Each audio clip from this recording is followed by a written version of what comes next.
हमारे साथी जब इस बात को कहते हैं कि 1947 में हमने ये फैसला लिया यहाँ रुकने का, वो सुन के मुझे बहुत दुख होता है। इस मुल्क में मेरे लिए बचा क्या है?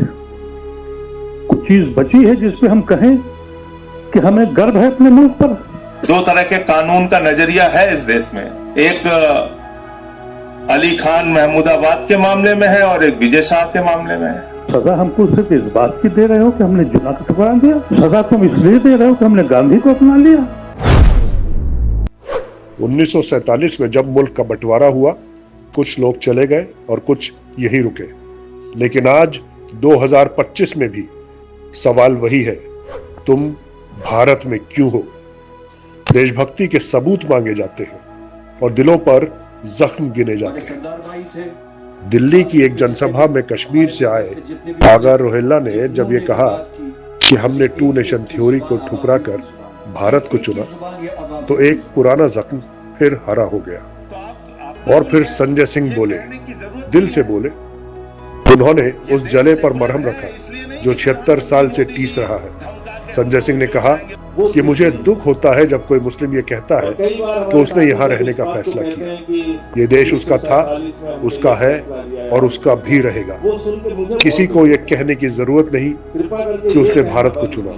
भारत खुद उसमें बसा है और रहेगा। दो तरह के कानून का नजरिया है इस देश में, एक अली खान महमूदाबाद के मामले में है और एक विजय शाह के मामले में है।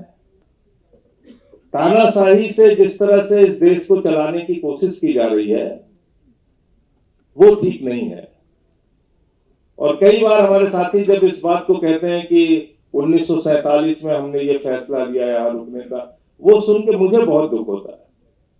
कृपा करके ये कहना बंद कीजिए, ये आपका मुल्क था, है और रहेगा, इसमें कोई भी ये बात करने की जरूरत नहीं। क्योंकि ये बात जब मैं सुनता हूं तो मुझे बहुत दुख होता है। मैंने अपने कई मुस्लिम साथियों से शेयर भी इस बात को किया। मैंने कहा ये क्यों कहते हो कि हमने 47 में निर्णय लिया और सोचा और समझाया? भाई ये आपका मुल्क है, आपने निर्णय क्यों लिया? आपके बाप दादा, आपके पुरखे यहाँ पे रहे, यहाँ पैदा हुए आप, तो आपका मुल्क है, ये कहने की जरूरत नहीं है। ये देश सेकुलर है, इसलिए नहीं कि प्रधानमंत्री मोदी जी धमका के हमको जो चाहेंगे वो कर लेंगे, या बीजेपी जो चाहेगी वो कर लेगी, या आरएसएस जो चाहेगी वो कर लेगी। ये देश सेकुलर है और अपने मिजाज से, अपने विचारों से सेकुलर है। पूर्व सांसद मोहम्मद अदीब ने संजय सिंह की बातों का स्वागत किया, लेकिन फिर एक ऐसा सवाल उठाया जो हमारे लोकतंत्र के सीने पर चोट करता है। संजय भाई हमारे कहते हैं कि आप ये मत कहिए सेकुलर मुल्क है। यकीनी तौर पर कानूनी एतबार से ये सेकुलर मुल्क है। क्या अमली तौर पे ये सेकुलर मुल्क है? बिल्कुल नहीं। आज की उम्र में आजाद पहुंच के रोज मुझको कहना पड़ता है, साबित करना पड़ता है कि मैं देशद्रोही नहीं हूं। ये सितम है हमारे ऊपर जब हम पे इल्जाम लगता है। आपने जिक्र किया कि यहाँ दो कानून है। अली मेरे बहुत अजीज दोस्त राजा सुलेमान का बेटा है, उसको क्या सजा दी गई और क्या सजा उसको दी गई जिसके लिए आपने जिक्र किया।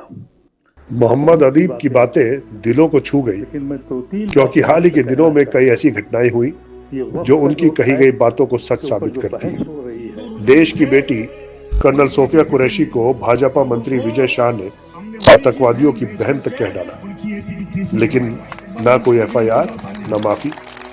हरियाणा में अली खान महमूदाबाद ने सिर्फ एक फेसबुक पोस्ट की और महिला आयोग ने कार्रवाई कर डाली, गिरफ्तार भी कर लिया गया।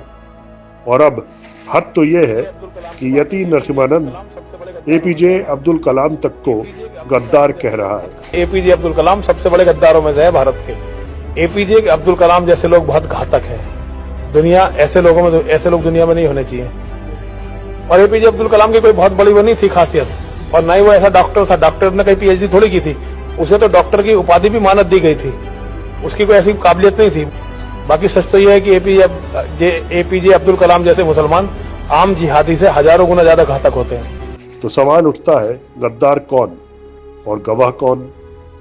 क्या वतन से मोहब्बत की रसीद अब दिखानी पड़ेगी? ये देश हम सबका है। यहाँ कोई मेहमान नहीं, कोई किराएदार नहीं। जो 1857 में अंग्रेजों से लड़ा था वो भी यही था।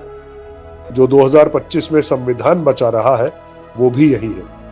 मुल्क का हर वफादार नागरिक, चाहे वो मस्जिद में हो या मंदिर में, इसी धरती का बेटा है। तो बस एक गुजारिश है, अब सवाल बंद कीजिए और जवाब सुनिए।